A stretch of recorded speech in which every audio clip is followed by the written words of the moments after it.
नमस्कार दोस्तों, आप सभी का स्वागत। एके के नियम का चैप्टर शुरू हो गया है। हमने जो अभी तक पढ़ा उसमें देखा था कि दो तरह के एके के नियम में प्रश्न बनते हैं। एक तो होता है डायरेक्टली प्रोपोर्शनल, जो एक वैल्यू बढ़ने पे दूसरी भी बढ़ती है, एक वैल्यू घटने पे दूसरी भी घटती है, और उसी के हमने कुछ बिल्कुल आसान और बेसिक सवाल अभी तक पढ़े हैं। दूसरा होता है इनवर्सली प्रोपोर्शनल। इनवर्सली प्रोपोर्शनल यानी जो व्युत्क्रमानुपात में चलते हैं, यानी एक वैल्यू आपकी बढ़ती है तो दूसरी घटेगी, या मान लो दूसरी घट रही है तो फर्स्ट वाली वापस बढ़ेगी। इस तरह के सवाल जो अभी हमने छोड़ रखे हैं। फिर मैंने आपको कहा भी था अगली बार भी हम जो डायरेक्टली प्रोपोर्शनल वाले क्वेश्चन है वही पढ़ने वाले हैं, क्योंकि बहुत सारे लोगों की मेंटेलिटी होती है कि जो वस्तु और मूल्य के सवाल हैं वही सारे आपके डायरेक्टली प्रोपोर्शनल में आते हैं, बाकी नहीं आ सकते। उनको लगता है कि मजदूर और पैसों वाले सवाल वो इसमें नहीं आएंगे कभी, या फिर आपके जो स्पीड वाले सवाल हैं वो इसमें नहीं आते। तो ऐसा नहीं है, आपको सवाल के नाम से मतलब नहीं है, यानी आप ऐसे रट के मत रखना कि वस्तु और मूल्य वाला ही यहाँ पे आएगा। और भी बहुत सारे सवाल हो सकते हैं, और ऐसा भी नहीं है कि एक ही आपको एक ही वैल्यू पूछे या एक ही साइड से आंसर निकाले, तो हम वही पढ़ने वाले हैं। ठीक है, तो चलिए बिना किसी देरी के वीडियो को शुरू करते हैं। आज कुछ बेसिक से क्वेश्चन में लेकर आया हूं। ये भी बहुत इजी है, लेकिन वो कितना घुमा फिरा के पूछ सकता है उसके लिए हो सकता है बहुत सारों को ये इजी लगे, तो आपके लिए यहां तक है। उसके बाद जो सवाल है वो हम काम और मजदूरी वाले शुरू करेंगे। ठीक है, आज मेरे पास सिर्फ 6 सवाल है, बहुत छोटा लेक्चर होने वाला है, लेकिन बिल्कुल बारीकी से जो सवाल है वही मैं लेके आया हूं आज। ठीक है, आपका पहला सवाल है, एक मजदूर 15 दिनों में, एक मजदूर 15 दिनों में 1200 रुपए कमाता है। एक मजदूर 15 दिनों में 1200 रुपए कमाता है, तो पहला सवाल, एक दिन में कितने रुपए कमाएगा, 5 दिन में कितने रुपए कमाएगा, 100 दिन में कितने रुपए कमाएगा। उल्टा पूछ सकता है आपको, 600 रुपए कितने दिन में कमाएगा, 600 रुपए कितने दिन में कमाएगा। आगे पूछ सकता है 200 रुपए कितने दिन में कमाएगा। ये नॉर्मल वो कुछ भी पूछ सकता है। ठीक है, आपको सिर्फ सवाल को पढ़ना है। हमने एक सवाल पढ़ा, एक मजदूर 15 दिनों में 1200 रुपए कमाता है, तो वो आपको पूछ सकता है एक दिन में, 10 दिन में, एक महीने में, 4 महीने में, 1 साल में। उल्टा भी पूछ सकता है कि रुपए दे के पूछ सकता है, उल्टा दिन आपको पूछे, तो उसी तरह का हम सवाल पढ़ने वाले हैं। ठीक है, अब बेसिक इसलिए मैंने कहा था क्योंकि सवाल तो सरल है, लेकिन बहुत सारे लोग रट के रखते हैं कि वस्तु मूल्य से मतलब नहीं है। आप माइंड में रखना कि आप सवाल पढ़ रहे हो, तो आपको लगना चाहिए कि अगर एक वैल्यू बढ़ती है तो दूसरी भी बढ़ेगी, अगर एक वैल्यू कम होती है तो दूसरी भी कम होगी, यानी डायरेक्टली प्रोपोर्शनल हो, एक का प्रभाव दूसरे पर डायरेक्ट पड़ता हो, उसे बोलते हैं डायरेक्टली प्रोपोर्शनल। तो हम जैसे चलते हैं वैसे, यानी या तो गुणा करेंगे या भाग करेंगे वाला कंसेप्ट लगाना है। ठीक है, एक तरफ है दिन और एक तरफ है रुपए। ये इधर दिन दे रखे हैं, इधर रुपए दे रखे हैं। दिन में है 15 दिन और रुपए में है 1200 रुपए। मैंने आपको पहले कहा था जितना कटे उतना काट देना, जितना कटे उतना काट देना। तो जैसे ही आप 15 और इसको काटते हो, ये पहले तो 15 की टेबल में 120 आता है, तो एक दिन या एक अनुपात का मान आपके 80 आ रहा है। एक अनुपात का मान आपके 80 आ रहा है, यानी एक दिन में 80 रुपए मिलते हैं, एक दिन में 80 रुपए मिलते हैं। और यही पूछा है एक दिन में कितने रुपए कमाएगा। ये डायरेक्टली प्रोपोर्शनल वाला सवाल था।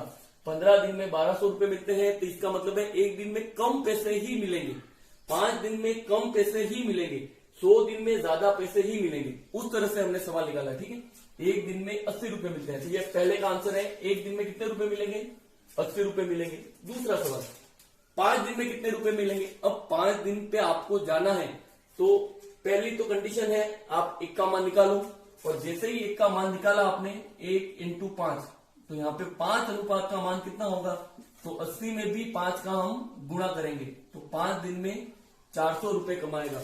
15 दिन में 1200 रुपए है, एक दिन में 80 रुपए, तो 5 दिन में 400 रुपए। उसी तरह 100 दिन में कितने रुपए कमाएगा, तो वापिस वही, एक दिन में 80 रुपए, एक दिन में 80 रुपए, तो 100 दिन में, तो 100 का गुणा करते, 100 का गुणा करते तो 100 दिन में 8000 रुपए कमाएगा, 100 दिन में 8000 रुपए कमाएगा। इस तरह सवाल बढ़ेगा। अब मैं यही समझा रहा था कि जरूरी नहीं है कि एक दिन के पैसे निकाल के ही आपको सवाल पूछे, उल्टा भी तो पूछ सकता है। उल्टा क्या पूछा, यहाँ पे आपको एक दिन में रुपए पूछे थे, इन तीनों सवाल में आपके रुपए गायब है, रुपए उसने नहीं दिए। अब जो आगे सवाल लिखे हैं, 600 रुपए कितने दिन में कमाएगा, 200 रुपए कितने दिन में कमाएगा, सवाल वही है। आपके यहाँ पे दिन है, यहाँ पे आपके रुपए हैं। 15 दिन का मान 1200 रुपए है, 15 दिन का मान 1200 रुपए है। अब आपको पूछ रहा है वो 600 रुपए का मान, फिर से अब आपको ये मान दिया है 600 रुपए कितने दिन में कमाएगा, दिन आपको नहीं दिया। फिर से आपके पास दो तरीके हैं, एक तो वही आप 1 रुपए का मान निकालो तो 1200 का भाग करो और कहीं कहीं आपके लैंग्वेज कंफ्यूज हो। सबसे बेस्ट तरीका है, अगर ये समानुपात है, डायरेक्टली प्रोपोर्शनल है, तो इनका अनुपात इसके अनुपात के बराबर होगा। इन दोनों का जो अनुपात होगा वही इसका अनुपात होगा, यानी इसका बटे और इसका बटे सेम आएगा। 15 में इसका बटे करो और इसका इसमें बटे करो, सेम आएगा। कैसे, मान लो ये आपका x है तो 15 बटे x ये बराबर है 1200 बटे 600। उल्टा पूछे तब नॉर्मल आपके निकाल लेते हो, ये सारे सवाल इससे हो जाएंगे। क्या है, पहले वाले दो का अनुपात बाद वाले दो के अनुपात के हमेशा बराबर होता है। तो 15 बटे x बराबर है 1200 बटे 600, 2 जीरो से 2 जीरो कट गए और इधर कितना आएगा 2। 15 बराबर है 2x, तो x बराबर कितना आएगा 15 बटे 2 दिन। तो सीधी बात है 7.5 दिन तो आएगा। ये तो चलो हमने कैलकुलेशन बताने के लिए किया। आपको कोई 15 दिन में 1200 रुपए दे रहा है तो 600 रुपए कितने दिन में देगा, तो आधे दिन में, तो 7.5 सीधे आपका आंसर था, 15 का आधा 7.5 दिन। लेकिन मैं समझा रहा था कि ये भी पूछ सकता है, जैसे 200 रुपए 15 दिन में 1200 रुपए मिलते हैं तो 200 रुपए कितने दिन में मिलेंगे, तो फिर से वही 15 बटे x और 1200 बटे 200, 15 बटे x 1200 बटे 200, 2 जीरो से 2 जीरो कट गए, ये आपके 6 आएगा। 15 बराबर 6x, तो x बराबर कितना आएगा 15 बटे 6, 3 से कटेगा तो 5 बटे 2 दिन, यानी 2.5 दिन में आपको 200 रुपए मिलेंगे। 2.5 दिन में आपको 200 रुपए मिलेंगे। कुल मिला के मैं ये समझा रहा हूं कि डायरेक्टली प्रोपोर्शनल जो है, डायरेक्टली प्रोपोर्शनल में जरूरी नहीं है हमेशा वस्तुओं की संख्या ही पूछे, वो आपको पैसे भी पूछ सकता है, आपका सवाल उल्टा जा सकता है। तो सवाल से सीधे मतलब ये ध्यान रखना, भले आपके वस्तु हो, भले आपके यहाँ पे दिन हो, भले यहाँ पे आपके समय हो, बदले में यहाँ पे रुपए हो, भले यहाँ पे दूरी हो, इसका और इसका अनुपात सेम होता है। सेम का मतलब पहली वस्तु बटे दूसरी वस्तु, ये बराबर होगा पहली वस्तु का मूल्य बटे दूसरी वस्तु का मूल्य। ये रहा, मान लो दूरी वाला सवाल है तो समय, पहला समय बटे दूसरा समय, ये बराबर होगा पहले वाली दूरी बटे दूसरी वाली दूरी। ये रेशियो हमेशा फिक्स होता है, इसलिए मैंने कहा समानुपात, समानुपाती होते हैं। मैंने पहले वीडियो में पढ़ाया है अनुपात समानुपात में, समानुपाती का मतलब। तो डायरेक्टली प्रोपोर्शनल में ये अनुपात आपका कभी नहीं बदलेगा। तो आप ऑप्शन से भी सवाल को कर सकते हो। ठीक है, चलते हैं दूसरे सवाल की तरफ। दूसरा सवाल है, ये सवाल बहुत इजी है, मुझे आपको ये रेशो वाला ही समझाना था। ठीक है, रेशो आपका बिल्कुल प्रोपोर्शनल होगा, डायरेक्टली प्रोपोर्शनल होगा। सोनू ने 15 संतरे, सोनू ने 15 संतरे 300 रुपए में खरीदे। सोनू ने 15 संतरे 300 रुपए में खरीदे, तो 20 संतरे खरीदने के लिए, तो 20 संतरे खरीदने के लिए उसे कितने रुपए देने पड़ेंगे। सोनू ने, आप सवाल को सुन लेना, ठीक है, बिल्कुल सिंपल सवाल है इसलिए मैं सही लिख भी नहीं रहा। सोनू ने 15 संतरे 30 रुपए में खरीदे, तो 20 संतरे कितने रुपए में वो खरीदेगा। सोनू ने 15 संतरे 300 रुपए में खरीदे तो 20 संतरे कितने रुपए में खरीदेगा। फिर से आपकी वस्तु कितनी है, तो वस्तु है आपकी संतरे। तो पहले 15 संतरे थे और पहले रुपए कितने थे, पहले रुपए 300 थे। अब संतरे कितने हैं, अब संतरे 20 हैं। अब रुपए कितने होंगे तो हमें नहीं पता। ये रहा, पहले संतरे 15 थे, 15 संतरे 300 रुपए में आ रहे हैं, अब 20 संतरे हो गए। सीधी बात है, पैसे ज्यादा लगेंगे, पैसे ज्यादा लगेंगे। एक तो तरीका शॉर्ट में जो हमने बताया था, 15 संतरे 300 रुपए के हैं, 15 संतरे 300 रुपए के। एक संतरा कितने का होगा, 15 से साइड में काट दो, एक संतरा 20 रुपए का होगा। तो 20 संतरे कितने के होंगे, तो आप 20 का गुणा कर दो, 400 रुपए। एक तो ये रहा तरीका। दूसरा मैंने अभी कहा, इनका बटे और इनका बटे समान होगा। वस्तुओं का वस्तु में बटे, पैसों का पैसों में बटे समान होगा। जितना कटे उतना आपको काटना है, ठीक है, जितना कटे उतना काटना है। साइड से साइड में काट सकते हो, 15 दूकी 30 और 20 में इस 20 का गुणा कर दो और ये प्रश्नवाचक चिन्ह इधर आ जाएगा। तो आपका 400 ही आंसर है, आपका आंसर 400 आ जाएगा। रेशो समान होता है, रेशो समान होता है, आप याद रखना, ठीक है। अगला सवाल, नेक्स्ट सवाल हम देखते हैं। ये बिल्कुल सिंपल ही था। नेक्स्ट सवाल के लिए ध्यान रखना। नेक्स्ट सवाल है चाल वाला। एक कार समान चाल से चल रही है, एक कार समान चाल से चल रही है। अब सवाल में ये नहीं भी दे तो आपको मानना पड़ेगा। एटी के नियम का सवाल है, अपने सिलेबस के अकॉर्डिंग ये लाइन नहीं भी लिखे तो आपको मानना है, ठीक है। यूनिफॉर्म स्पीड है उसकी, एक कार समान चाल से चल रही है, 14 घंटों में 700 किलोमीटर दूरी तय करती है। एक कार समान चाल से चल रही है, 14 घंटों में 700 किलोमीटर दूरी तय करती है, तो 8 घंटे में कितनी दूरी तय करेगी। तो 8 घंटे में कितनी दूरी तय करेगी। अब सीधी बात है, स्पीड फिक्स है। अब आपका टाइम और दूरी दोनों दे रखा है, ठीक है। कुछ टाइम में आपकी दूरी जा रही है। अब आप टाइम बढ़ाओ तो सीधी बात है दूरी ज्यादा चलेगी। आप एक दिन ट्रैवल कर रहे हो और 1000 किलोमीटर गए, अब आप 10 दिन ट्रैवल करो तो सीधी बात है 10,000 किलोमीटर जाओगे। आप आधे दिन ट्रैवल करो तो सीधी बात है आप 500 किलोमीटर जाओगे। यानी जैसे जैसे टाइम बढ़ेगा वैसे वैसे दूरी बढ़ेगी। कब, जब स्पीड कांस्टेंट हो, यानी डायरेक्टली प्रोपोर्शनल वाला आपका सवाल है ये, ठीक है। तो एक जगह तो है समय और एक जगह है आपकी दूरी। इसीलिए मैंने कहा ना, रट के मत रखना, रट के मत रखना। सवाल को पहले तो आपको समझना है। आपका समय 14 घंटे था, बदले में 700 किलोमीटर दूरी है। अगली बार 8 घंटे है, दूरी कितनी है हमें नहीं पता। फिर से जो एक तरीका है वो तो मैं आपको बता ही देता हूं। 14:700 के बराबर है। एक अनुपात का मान 50 आएगा, 14 से 70 को काट दो तो 8 अनुपात का मान 8 का गुणा करना था, 400 किलोमीटर। 8 घंटे में कितने किलोमीटर जाएगा। लेकिन ये एक साइड से राइट है। कब, जब तक आपको कटने वाला नंबर दे तब तक आपको ये सरल लगेगा। लेकिन जब कटने वाला नंबर नहीं दे या उल्टा पूछे, ये उल्टा आपको पूछे कि 500 किलोमीटर दूरी कितने घंटे में तय करेगा, तब आपका यही तरीका काम आएगा, ठीक है। क्या करना है, इन दोनों का रेशो इन दोनों के रेशो के बराबर है। इन दोनों का जो रेशो है वो इन दोनों के रेशो के बराबर है। फिर से साइड से साइड में काट दो, ये आपका 50 और आपको ये 8 का इधर गुणा करना है, बस इस 8 का इधर गुणा करना है। तो कितना आएगा, 400 ही आएगा। तो 400 ही आएगा, ठीक है। फिर से अब कैसे ये तरीका कैसे सरल है मैं आपको एक बार समझा देता हूं।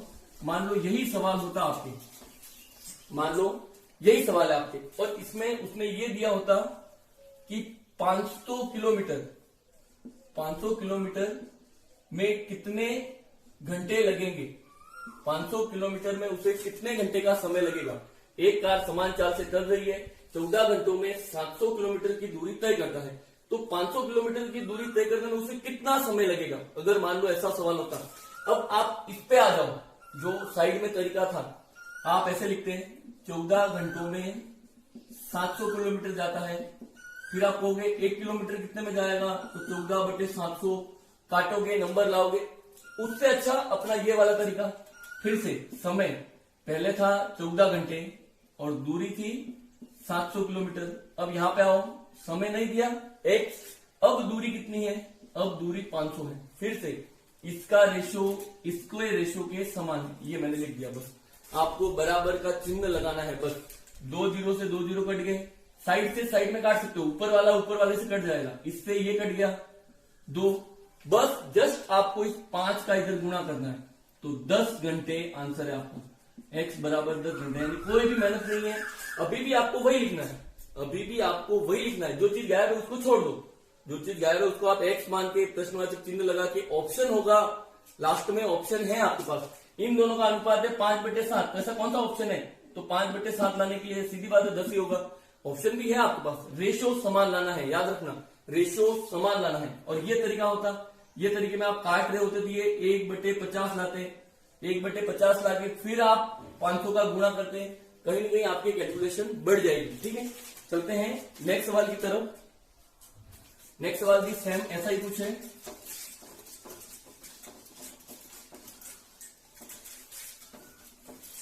नेक्स्ट सवाल है एक ट्यूबवेल से, नेक्स्ट सवाल है एक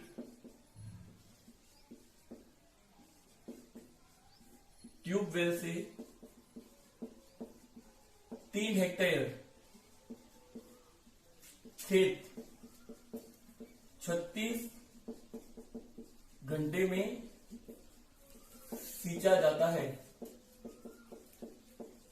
तो उसी ट्यूबवेल से 12 हेक्टेयर खेत कितने घंटों में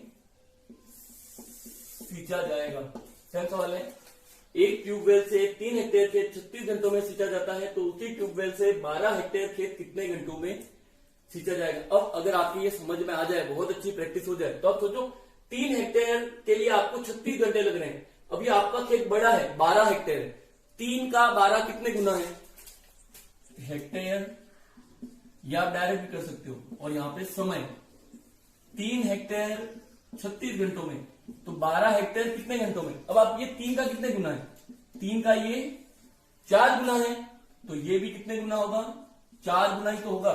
3 हेक्टेयर खेत में 36 घंटे लग रहे हैं, तो सीधी बात है खेत बड़ा होगा तो समय भी ज्यादा लगेगा। तो 4 गुना है तो इधर भी 4 गुना करना है, तो 4 का गुना करो 24 हासिल 2, 4 × 3 12, 12 और 2 144 घंटे आपके लगेंगे। यानी जरूरी नहीं है, आप अपने हिसाब से कैलकुलेशन कर सकते हो। एक एक के नियम ध्यान रखना, बेस है। मैंने जो पहले लाभ हानि के और परसेंटेज के वीडियो बनाए हैं आप देखना, वहां मैंने बेसिक पढ़ाया है एक एक नियम का, तो कितना ज्यादा काम आता है वो आपको उन वीडियो में समझ में आ जाएगा।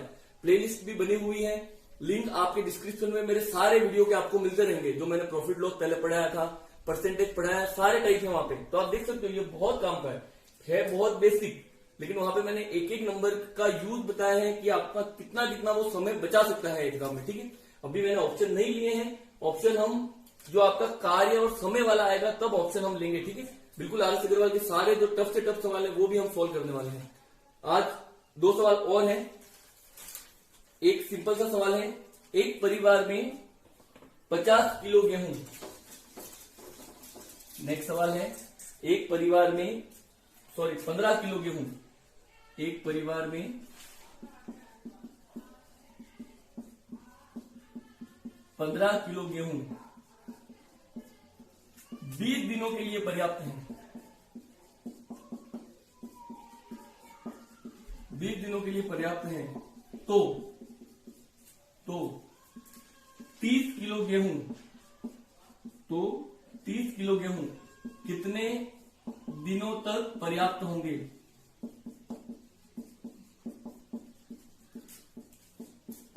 फिर से अब मैं ये सवाल डायरेक्ट आपको समझा रहा हूं कि आप पहचानोगे कैसे, डायरेक्ट है या इनडायरेक्ट है या इनवर्स है, क्योंकि आप दिन और संख्या में उलझ मत जाना, उसके लिए मैं ये लिखवा रहा हूं। ठीक है, 15 किलो गेहूं में मात्रा है और ये 20 दिन चलती है।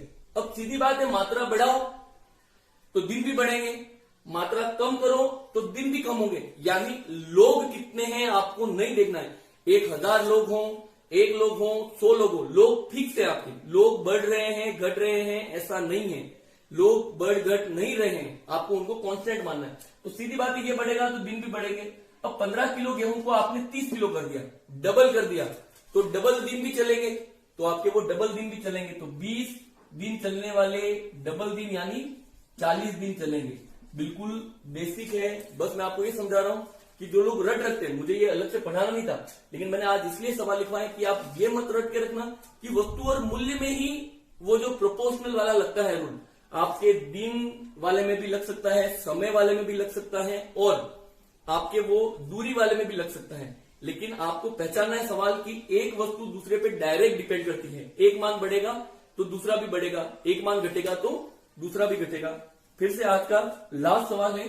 कभी कभी ये सवाल संख्या में भी पूछ सकता है, जरूरी नहीं आपको रटाया रटाया सवाल पूछे।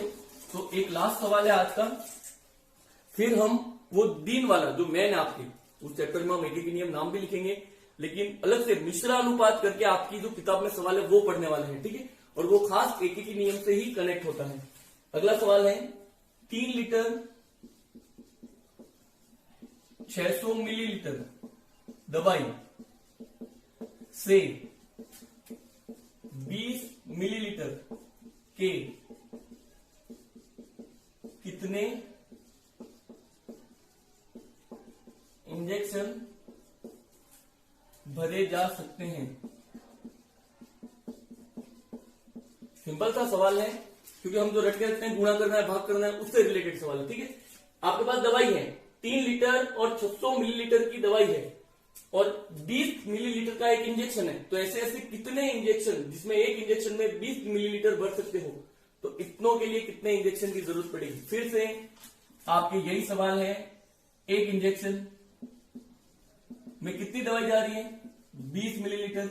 कितने इंजेक्शन है नहीं पता, एक्स का मान नहीं पता, लेकिन यहां पे दवाई कितनी है, तो दवाई मिलीलीटर में 600 मिलीलीटर तो ये होगी। 1 लीटर में 1000 मिलीलीटर होते हैं, 1 लीटर में 1000 मिलीलीटर होते हैं, तो 3 लीटर में 3000 मिलीलीटर होंगे। कुल मिला के आपके पास 3600 मिलीलीटर है। कुल मिला के आपके पास 3600 मिलीलीटर है। 1 0 से 1 0 कट गया, 2 से इसको काटोगे 180 आएगा, यानी आपने 180 का गुणा किया। बीच में किसका गुणा किया, 180 का गुणा किया, तो उसी 180 का इधर भी गुणा करोगे, तो आप ऐसे कितने इंजेक्शन भर सकते हो, 180 इंजेक्शन भर सकते हो। फिर से मैंने कहा ऑप्शन से भी आप कर सकते थे। 20 और 3600 का अनुपात कितना है, तो 20 और 3600 का अनुपात है 1:180। तो सीधी बात है, एक इंजेक्शन से ऐसा कौन सा नंबर है जिसका 180 अनुपात आएगा, तो वो 180 होगा। एक के साथ वो खुद ही आंसर आएगा। यानी आपके इस तरह के सवाल भी पूछ सकता है। देखिए आज हम ज्यादा नहीं पढ़ रहे, आज मैंने आपको क्या पढ़ाया वो मैं बता देता हूं, ठीक है। सवाल सिंपल थे, कुछ हमने नया नहीं पढ़ा। जो आपके मेन सवाल है वो अगले जो वीडियो होगा उससे ही शुरू होंगे, लेकिन रट के मत रखना, डिपेंड देखना, कार्य, समय, मूल्य, चाल, दूरी, समय और आपके लोग, ये सब अलग अलग है, ये सब अलग अलग है, ध्यान रखना। सवाल अगर आपके समय और मूल्य से है, समय जैसे जैसे समय बढ़ेगा मूल्य बढ़ेगा, यानी ये डायरेक्टली प्रोपोर्शनल में आते हैं। लोग और मूल्य हो तो जैसे जैसे लोग बढ़ेंगे पैसे ज्यादा लगेंगे, ये भी डायरेक्टली प्रोपोर्शनल में आता है। दूरी और समय हो, ये भी डायरेक्टली प्रोपोर्शनल में आता है। लेकिन जैसे जैसे आपके अदर आएगा, जैसे आपके लोग और कार्य आएगा जो हम कल पढ़ने वाले हैं, तो वो आपके डिपेंड करेगा सवाल में क्या पूछ रहा है। तो आप खास ध्यान रखना, रट के मत रखना, आपको सोचना है सवाल पढ़ रहे हो, एक वैल्यू दूसरे पे डायरेक्टली इफेक्ट करती है या नहीं करती है, वो आपको देखना है। अभी आपके ज्यादा कंफ्यूजन नहीं होगा, क्योंकि हमने सारे सवाल इसी से रिलेटेड पढ़े हैं। जो हम अगला वीडियो बनाएंगे, ये बहुत ही छोटा वीडियो था, बिल्कुल सिंपल सवाल लिया हमने, ठीक है। जो नेक्स्ट होगा उसमें आपके मेन आएगा, बुकों में आपको कहां मिलेगा, तो मिश्रानुपात में। बुक में आपके मिश्रानुपात करके चैप्टर है, वहीं पे आपको ये सारे सवाल मिलने वाले हैं। तो हम अगली क्लास में उसको पढ़ेंगे, ठीक है। अभी भी आपको किसी प्रकार का डाउट है तो आप मुझे कमेंट करके बता देना। और टेस्ट की डेट मैंने आपको बता दी, 24 तारीख को टेस्ट होगा, मॉर्निंग 8 बजे वो साइट खुल जाएगी और आप अच्छी तरह से पढ़ के उस टेस्ट को देना। और बिल्कुल ईमानदारी के साथ देना, ठीक है। आपकी रैंक भी उसमें शो हो जाएगी। आज के लिए इतना ही, धन्यवाद।